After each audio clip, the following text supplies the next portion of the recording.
Hello everybody, how the goodness are you? Today I'm talking about where we are. I haven't talked about conversations with the emissaries for a while, so it's time that the emissaries said something, and I'll tell you all about it in this update on the other side.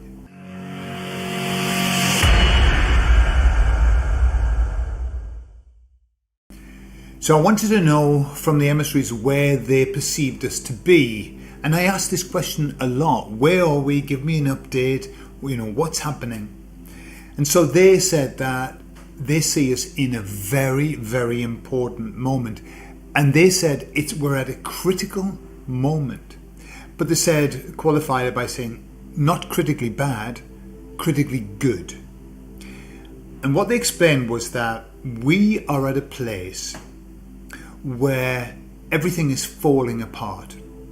Now, what happens in this world with the vast majority of people? People always need somewhere to turn to. Okay, that's what we've always done. And, we are the same. We turn to the truth movement. But people have always turned to government.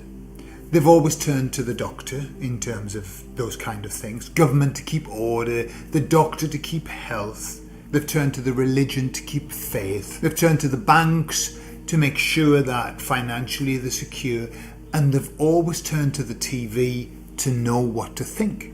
So what's happening, as the emissaries explained, is that all of these structures are crumbling, and people are seeing them crumble. And that means that if they're crumbling, they can't turn to them anymore. What the problem is that leaves them with nowhere to turn, or only one way to turn.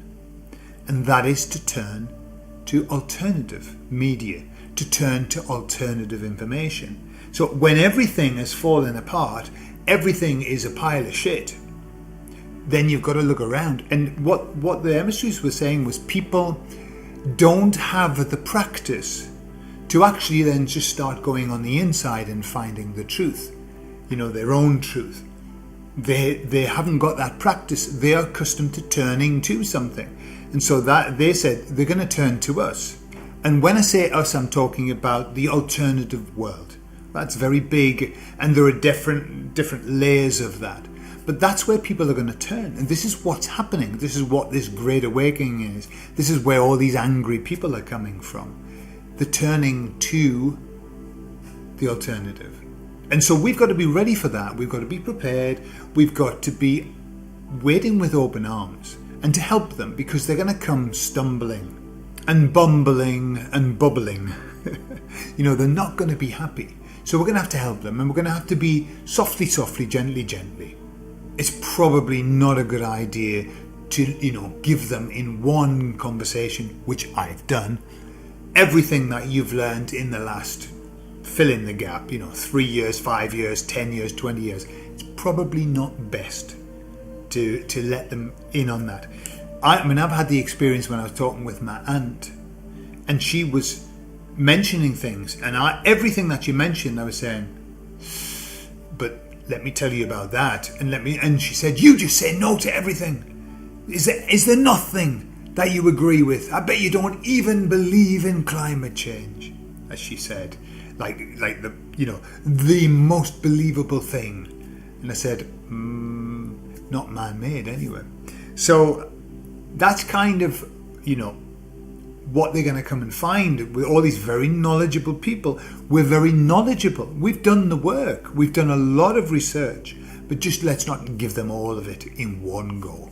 Little by little, bite-sized chunks, I think. And as the emissary said, these people are going to come. They're turning away from what's falling around them. They're going to come with questions. And these questions these aren't the emissaries' questions. These are in my words. Question number 1, where the fuck do I turn now? Question number 2, what the fuck do I believe now?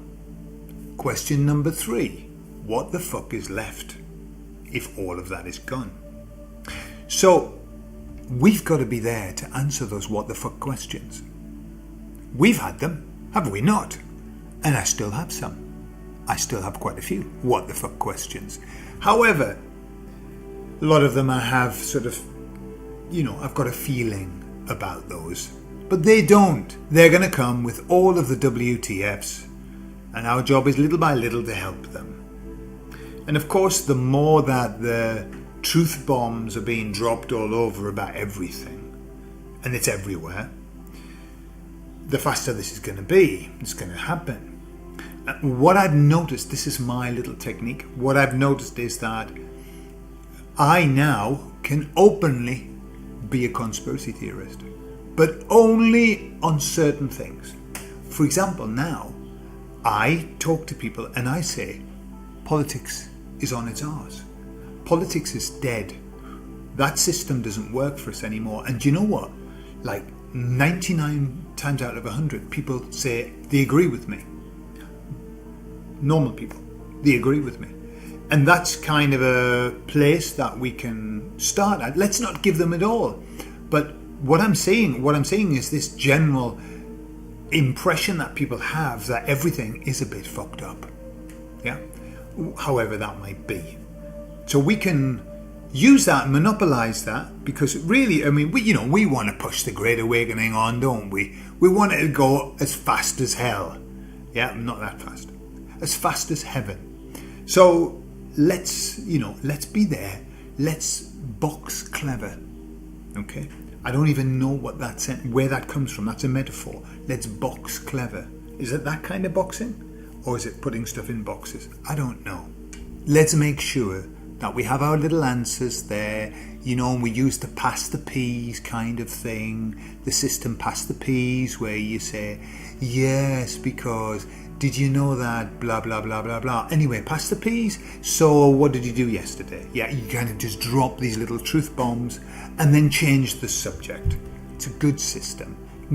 Let's not be dogmatic, okay? We've had enough of dogma. We don't need to be dogmatic. There is nothing more boring than a dogmatic truther.